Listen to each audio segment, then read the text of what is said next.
Very good. Give it just a moment here to populate on the various services. Let's refresh LinkedIn here real quick, see if we're up there. Not quite yet, it looks like.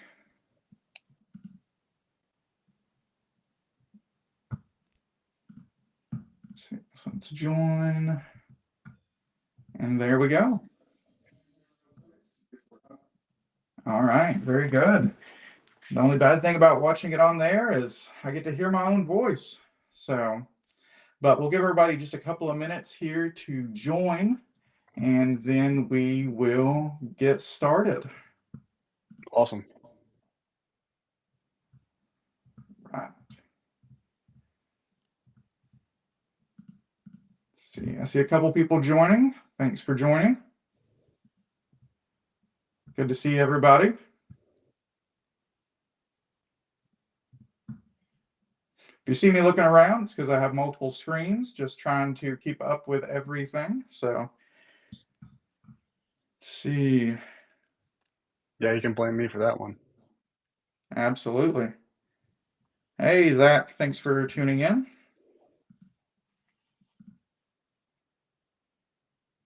But, all right, very good. So we'll give everybody just another minute here to join, and then we'll go ahead and get started so that way we can be respectful of everybody's time.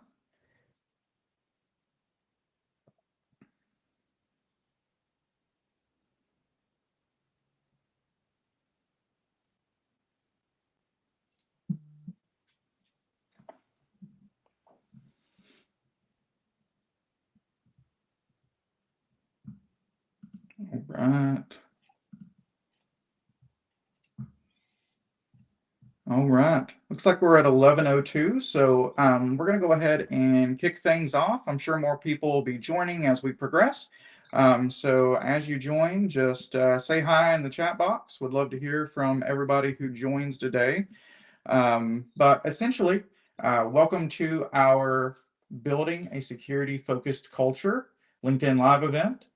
Essentially, Justin and I have been talking about this for a little bit and wanted to kind of collaborate on an event that really focused on building a security platform as well as a culture around security. So, with that being said, we're going to kind of talk today through some various topics that are related to this. We've got a few questions that we've kind of been bouncing around that we'll kind of go through. And any questions that you all have, please feel free to use the chat box and we will address those during the end of the session. But just kind of get started here to understand why are these guys talking about security and how are they qualified in order to do so. I'd just like to kind of start out with some introductions. So Justin, why don't you kind of tell us a bit about yourself? Yeah, thanks for the introduction, Matt. I appreciate it. So, first off, thanks for everyone who's joining in today. I really appreciate it. Uh, my name is Justin Carpenter. I have a background in software engineering, and my master's focus is in computer science, but with a concentration on cybersecurity. And a lot of what I do now has to have a lot of security controls in place, especially with different types of data that we interact with and work with. But it's one thing I realized the more I work in this environment, it's not a one person that can do it all. It's a team, so you have to do things as a team, and we'll get more into this later. But at a high level, that's my background. Very good. All right. Thanks, Justin. And for some of you all who have joined my live events prior, probably know a little bit about me, but I'll just give you a brief overview. My background is in data analytics, data science, data engineering.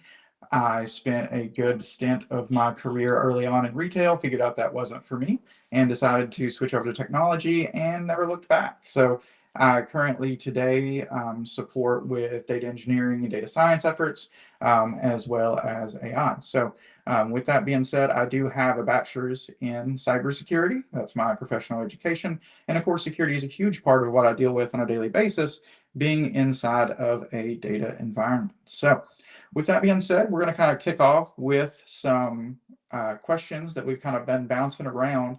So just at a very high level, Justin, what is the importance of security? Yeah, absolutely. So when I first started getting more into engineering and specifically focused on security, you kind of learn all about the basics, if you want to call them basics, but for example, like the CIA triad and different components, and so that gets really technical really quickly. So as I've been working with more professionals in this area, it's turned more into this like, yeah, there's technical components to it, but from a higher level, you have different facets of security, and it really goes beyond just more than just protecting data and systems. It really kind of shapes the way an organization really approaches how you do your everyday tasks. Now, when I think about it, I look at how can you look at security as a business enabler, being able to work with different organizations, see what their needs and how it fits them. Then you've got security at really every level from top level C-suite executives down to, junior level engineers and how security impacts them in their day. So when you think about it that way, there's the importance of security has multiple levels, and the security means something different at each one of those levels. Absolutely. And then when you think about from a C-suite perspective or from a founder's perspective, really from, getting something off the ground, there's tons of entrepreneurs out there with great ideas, but they have no idea what the security implications are for those ideas. So how do you think that an entrepreneur can approach security? Yeah, that's a good question. I think when you're looking at the entrepreneur, you need to understand what financial consequence, whether good or bad, it has when you take security in play. Like, do you invest into security? What impact does that have down the line? Or if you don't invest, what impact that has? There are both consequences there for engineering time, how flexible you can be. I mean, there's a lot of things that happen there. So as an entrepreneur, you need to have a good understanding of like what your risk management looks like and setting the tone for the organization in regards to that risk really. Absolutely. So you needed to perform a risk assessment, understand Mhm. what risks you're accepting, what you're going to mitigate, what you're actually going to attempt to rectify before that you move on and actually implement some security best practices. So when it comes to larger organizations, though, maybe small, medium, even large, how does culture impact security?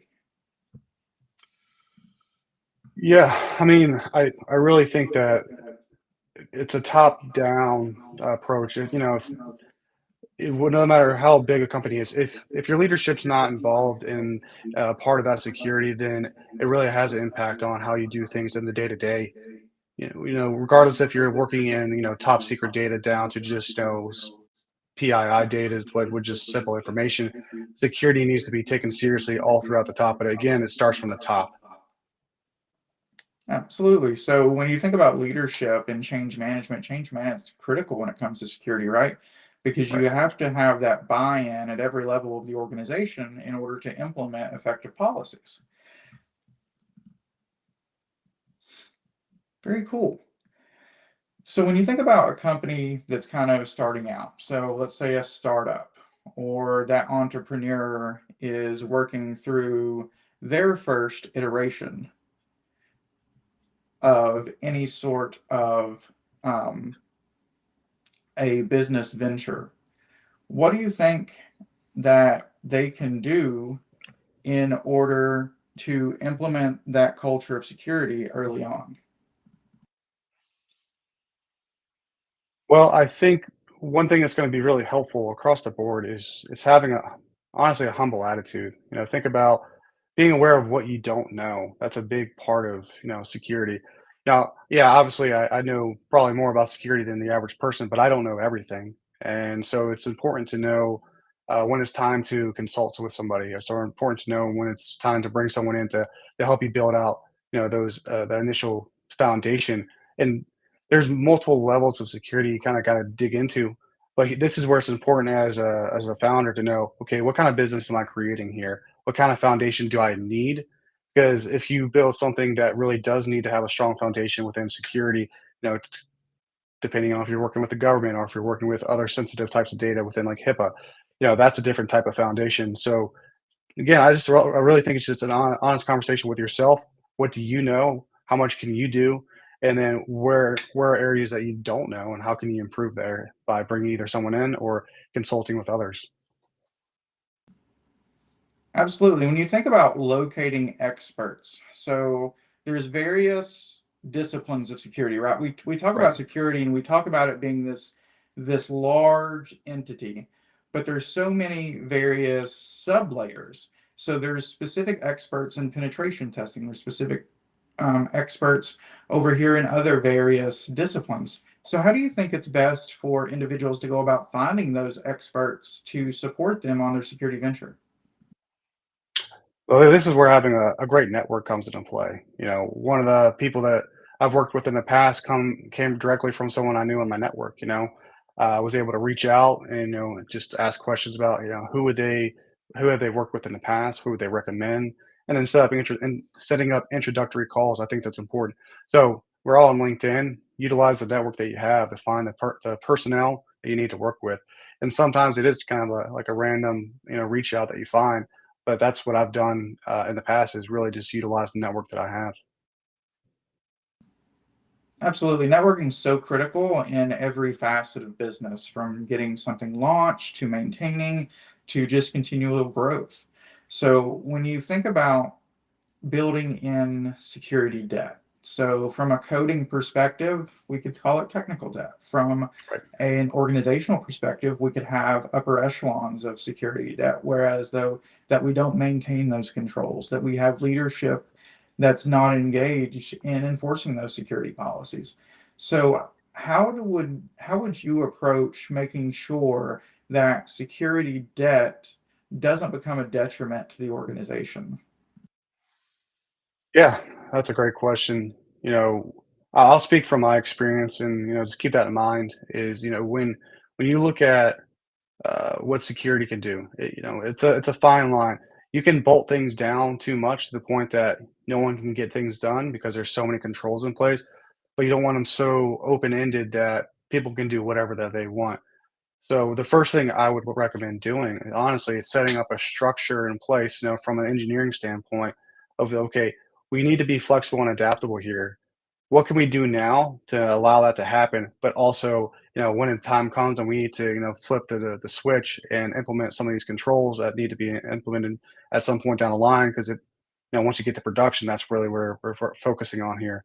But having a good conversation with your engineers, like, what do we need to do to have that happen? So even from a coding perspective, whether that be, let's ensure we have good, merging rules, stuff like that in place, or even good infrastructure policies in place, whatever that might look like. You got to include the engineers from the top, in the C-suite, so that everyone understands what needs to happen. Because if you don't, and you bolt everything on at the very end, yeah, you might get something up and running, but then there's the vulnerabilities there, and that's the problem. You don't want to bolt security on at the very end. It needs to be intertwined throughout the entire process.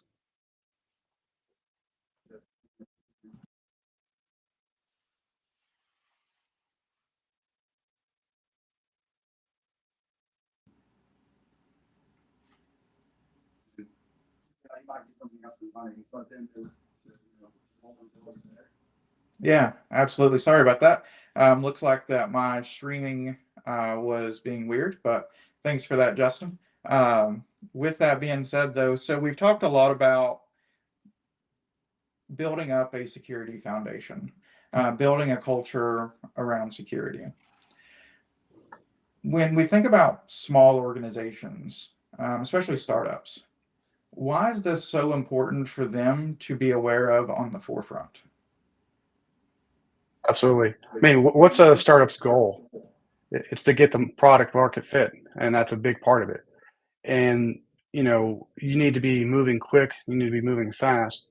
And if you get to market though, and something happens, hopefully it doesn't, but if something does happen because you didn't take the security concerns, whether it's you didn't have good access controls in place, or you didn't perform the audit that you maybe should have done at one point to check your infrastructure, whatever the case is, and something happens.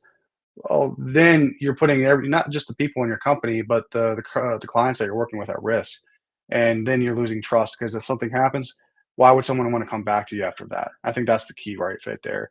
Once you get a commercial client, which is huge, that's a big win. But if something happens and you lose that because of, you know, you get attacked and there's a ransomware attack, whatever the case is, and you're not ready for it, that's where you're going to potentially either lose trust in the customer and the company goes down, or you're not able to progress forward because people don't want to work with you because they don't trust your product anymore.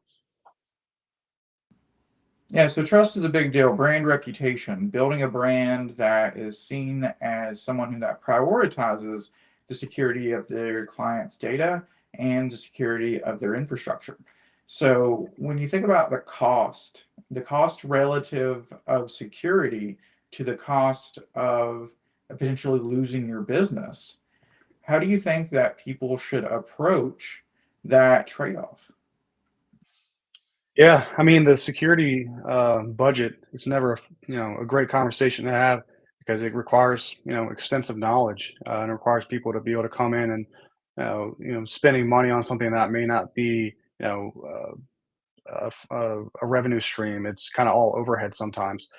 However, that investment into it, I think, is critical, and that's something I push for all the time, is investing into the security around our infrastructure and whatever environment that we have, because I want to ensure that when things move forward, we have a strong foundation. Because it's like imagine building your house on sand. I mean, what's going to happen if you don't do anything and someone just comes and push it over because it's not strong?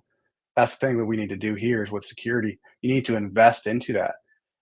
Obviously you're going to spend money, and sometimes it's not going to be fun to spend that kind of money.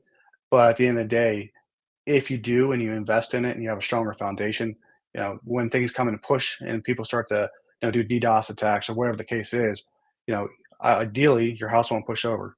Now, there's no silver bullet in security, so keep that in mind. But the more you invest into it, and the stronger you're more confident you have plans in place for something like disaster recovery plans, whatever that looks like. Because if you do nothing and you invest nothing, you just get the market. Well, what do you do when something does happen? Absolutely. So it's about building in a security infrastructure that is actually built for the organization, right? Because when we think about security, there's no one size fits all. It's all about catering to the needs of the business. So when you think about tailoring a security approach, what are some of the things that you take into consideration when you are thinking about doing that process? Well, I think this is where it's involvement of the entire team, especially on smaller teams. I think everyone has a specific role that they play within security, whether you're in sales or if you're trying to manage operations or if you're running tech. Everyone needs to understand what their role is. And then I think there's accountability, but everyone should also have some leadership within their specific role. Even if you are a junior level engineer, you should have some leadership and like a decision making capability to say, okay, this is what needs to happen here because it aligns with the overall company's like security policies and security objectives. Because without that accountability that's in place, I mean, then it's only at one level, and if it breaks, it's like you ever heard the saying, you're only as strong as your weakest link. Well, if there's a weak link, a lot of times it's because we have lack of communication or there's not buy-in from the entire team. So that's a critical part. There's a lot of things that you can do, but a lot of the times you've always heard where security breaches happens, it's not really because a protocol wasn't in place. It was because a person made a mistake or a person let it in because maybe there wasn't a whole buy-in. I mean, that's kind of vague, but at the end of the day, you need to have buy-in from the team. That's the first thing you have to do because if you don't, then you're already losing, in my opinion, at least. No, absolutely. Having buy-in from the individuals on your team is very critical. You can write policies until your hand falls off, but if the team isn't following or it's not being enforced and supported by leadership, then those policies mean absolutely nothing other than the paper that they're written on. So, uh, when you think about security culture, what would be 3 to 5 recommendations that you have to effectively manage that? Sure. Well, I think I already hit on one with it where you need to really have team buy-in. And the next step would be automate what you can. You know, for example, GitHub, if you use GitHub, it has advanced security, whether that can do code scanning and it can alert you of, vulnerabilities and stuff like that. that you can go to fix, and that's an easy thing that you can implement, and doesn't take a lot of more time from you. So there's other things out there that you can use that can help with automations. So that's kind of a critical part. Security is a big thing, but automate what you can as best as you can. That'll be like one of the first recommendations I have. Moving on from that, I think what I mentioned prior to it is critical. Be humble. You know, security is it's a big realm of computer science. I mean, if you want, and so you have to understand what you know, and you know this is where and continued education is really important. You know, giving opportunities to yourself, to your team, to continuously learn. But when you don't know something, you know, don't be afraid to admit that. Hey, I don't know how to do this, or I don't know what this is, or how we can make this work. Who do we need to talk to, or who do we need to bring in? Because again, it's not about always being right. It's about understanding what's the best practice and best protocol for this happening. Because I guarantee you, someone's been through the same thing somewhere else, and we can talk to them about it. Absolutely, using a knowledge base that's outside of what you currently have. We A lot of what we learned going through cybersecurity programs, especially in formal education, is understanding that it's constantly evolving. Think about the threats that are going to be associated with the AI boom and how that can impact security, both positively and negatively. So when you think about the implementation of AI automated scanning for vulnerabilities, that's super cool. But Oh what's the yeah, inverse of it? It also means that AI can create those vulnerabilities. So it has that trade-off, right? That you've got to be able to address appropriately. And then when you think about your staff, building that staff buy-in is extraordinarily critical. But they also have to understand the basis of what you're asking them to do. sure. So it's all about education and training of your staff. So have you found any platforms to be useful for that form of education and training? Well, there's a platform that I think is useful for integrating into your current infrastructure that can help with identification, and then we can perform more training. For example, one of the platforms we currently use or I've used called Secure Frame, which works really well. Plugs directly into your cloud infrastructure, and depending on the type of compliance you're trying to achieve, whether it be CMMC or something different like SOC 2, you know, it allows for you to then like see what's vulnerable basically. You know, it can plugs in directly and it pulls that in. And so that's where it's really cool is if you have, you know, people on your staff who don't necessarily know how to like fix that. Say if there's something in like Azure that you need to fix. Well, then you can be really specific of like how we can, you know, point them into the right direction and on training. So, for example, if it's an Azure function that they need to learn, you know, Cloud Guru is a good one that has Azure training that you can give to them. And so I think it's a multifaceted. There's not like one platform out there that does it all. I think it's understanding the combination, like how can you best understand where your vulnerability is at by using automation like Secure Frame and you know GitHub security and even Docker scanning tools to then providing them with the information and the platforms to be able to improve and get better at you know resolving and fixing those vulnerabilities. Absolutely. And they're constantly evolving. So continuing to refresh, continuing to leverage these tools in appropriate manners is extremely critical. So that way that you stay up with the latest, especially when you have 0 day, when you have things that just pop up, you didn't expect. And how to handle those is extremely important. So when it comes to accountability for security, who do you think that that really falls on in an organization? Accountability falls on everybody. Everyone needs to be held accountable from the top down to the very bottom. You know, as far as like you know, if someone's in, you know, a C-suite position and you know they make a mistake from the security standpoint, they should be held accountable to specifically for that. Down to if you're a junior engineer and you know, leave something open, it doesn't mean you know you come down on them hard like a hammer. I mean, maybe sometimes you do, but you also give them the opportunity to learn from that mistake and to improve. But it's like I said, if security is a team built process and someone on your team makes a mistake everyone needs to hold that person, that team member accountable for it. And so that not just so they can, we can, mitigate it happening, but people can learn and be a part of the team. I think that's an important part because if you don't, it causes issues. I know it can be more difficult once the organization gets larger and all that, but when it comes to small teams, accountability is critical.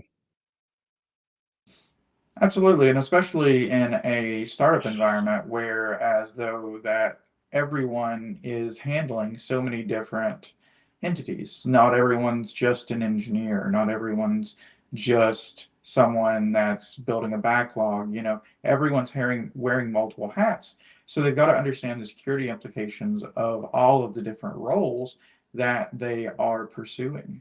So yeah, those are all great points and making sure that everybody's on the same page of how that process works. So there's definitely a lot of policies to be written and a lot of policies to be communicated.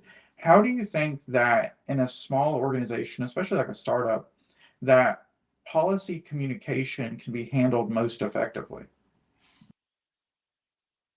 For sure. Well, I think it's important how you organize. Well, I mean, one, where you place your policies. You need to have dedicated locations for your policies, but then you don't have to say, "Hey, Matt, I've got a policy done. Go read it when you have time."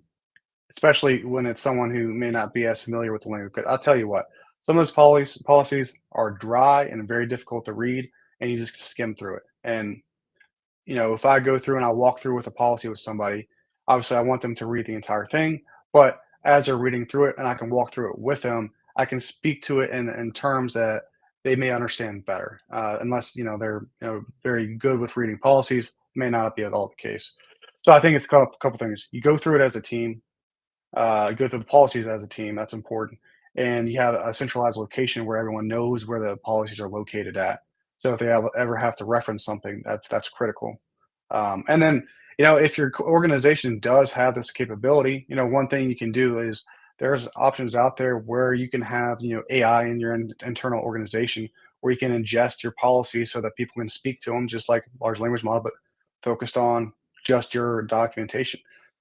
That's an option as well. But I would say more important than that is organization, going through it as a team, and having a centralized location for you where you place these policies.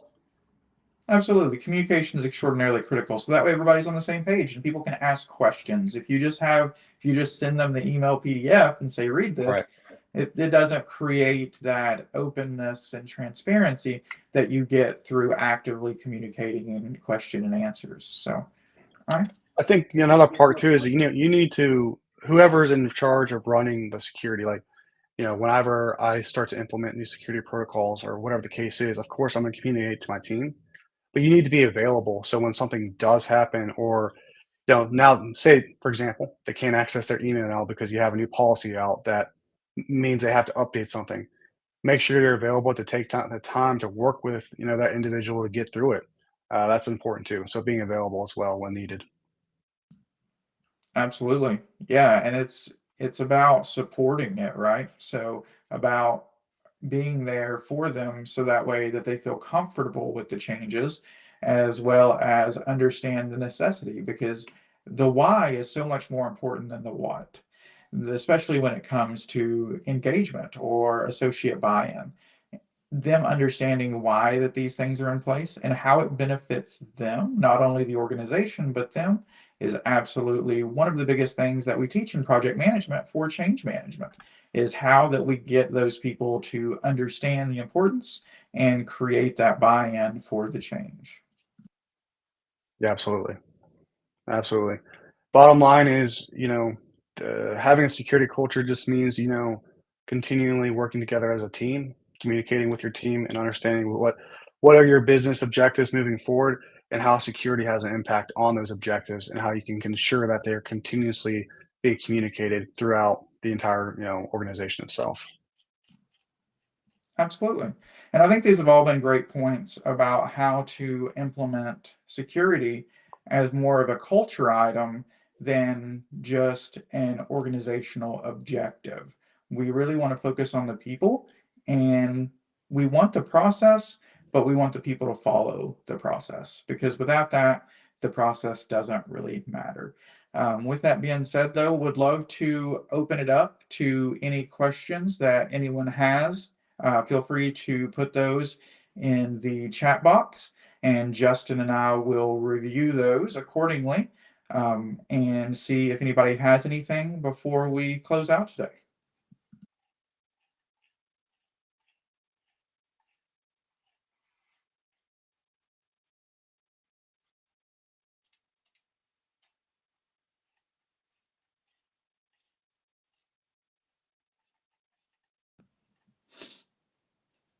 Now, it does take just a couple of moments for the video feed to reach LinkedIn. So we'll see if anybody has any questions. And if not, we will go ahead and give everybody some time back.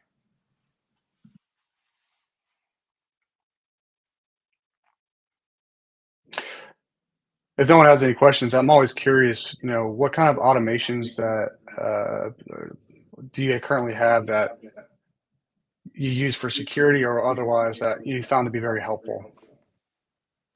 Here's a question from Zach. Should all members be held to the same standard of cybersecurity practices when it comes to the team? And Justin, I'll share this over to you and shoot this over to you in just a moment. But from when we write cybersecurity policies and different we write different entities into the policy.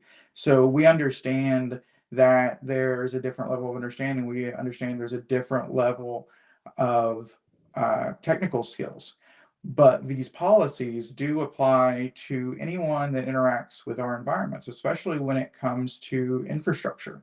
So if we have contractors that are working with us, they are expected to abide by the same policies, and that's part of what we do contractually is introduce them to those policies when we onboard them.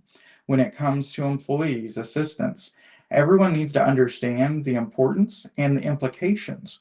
One security breach can be enough in order to, especially in a startup environment, completely decimate the organization as a whole. So, with that being said, I think the answer is yes. Everyone gets held to a similar standard. Yeah, I agree.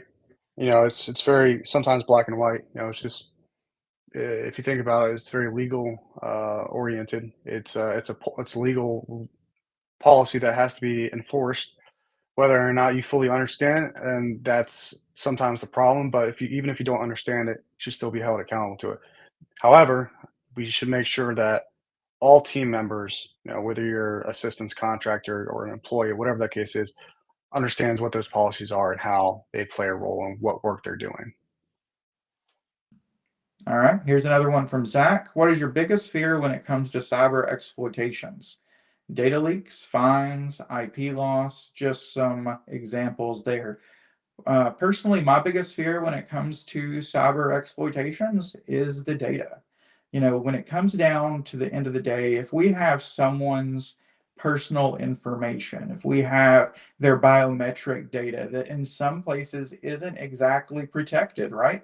So we've got to hold the bearer or we've got to really hold the standard to protecting that data for those individuals, organizations, whoever the case it may be. But that's my biggest fear is I don't want to be the cause of someone's data being breached. The fines are just a business expense at the end of the day. Intellectual property loss, of course, that is a concern. But if I had to pick my top one, it's about any one person's individual information because that can be used so widely against them. Yeah, I'll have to echo that out. That's important to be aware of. Just because you don't see the person out of the end and you're doing something malicious with their data, it does have real life consequences to the people that you're involving, especially when it comes to data. That's huge. I mean, IP loss, fines, all that stuff, they're not great, they're not fun, and it sucks. But it's what's more important is what's happening to people because of the data that it is leaked. I mean, imagine having someone have access to your IP address on your phone, and then all of a sudden they can start to track you because there's actually technology out there that allows you to do that. and start to track you and follow you and stalk. That's a real life situation that has a real life impact on you.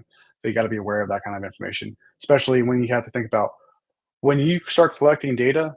What's the minimum amount of data you need or need to have in order to get the job done, and nothing more than that. Because most of the time, you'll find that all this extra data that's being collected, it's not necessary. They're doing it because there's a bottom line business wise on the other side, and I can go into a whole other tangent about that, and I won't.